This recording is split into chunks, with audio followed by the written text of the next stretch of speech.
जय जगन्नाथ नमस्कार। आज भिडटी मोर से भाई भौणी मान जो मैंने छोट छोट कथार रागी जाती बा छोट छोट घटना मानक रागी जाती आ झगड़ा झाटी करती से भाई मानक भिडटी आपण मानक आरंभ रु शेष पर्यंत देखु निश्चित भाव में आपणकर चिंताधारा परिवर्तन घटव।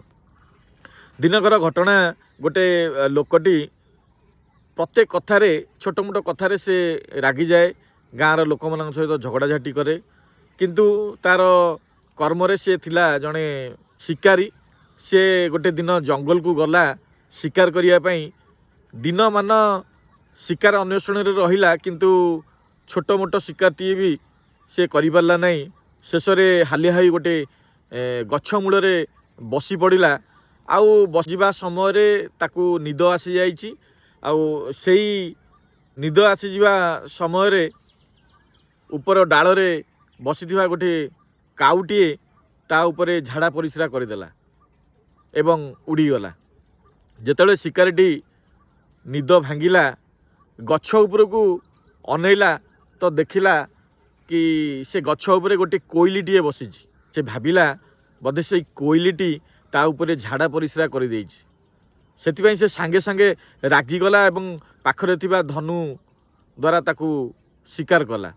हठात कोइलीटी तले पड़ीगला एवं ताकू कहला कि भाई मु तो सांगे सांगे आसी एइटी बसिली आउ मु तो ऊपर झाड़ा परिस्रा करिनी तू किंतु मते अजथाटारे शिकार कलु। से कहला भाई मु तो देखिनी किए बसीची कि किए झाड़ा परिस्रा करिची मते लागिला कि तुमे मो ऊपर झाड़ा परिस्रा कर देइछ सेथिपई मु तुमको रागरे मारिदेली।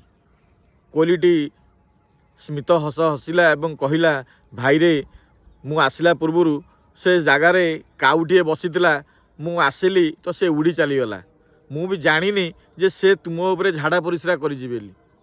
कथाटारू आमे एतिकी शिखिले जे प्रकृत रे आम मानक भितर अनेक भाई माने अछंती जो माने कि दोष न करी भी समय समय दोषी हुंती तार कारण होउची संगति।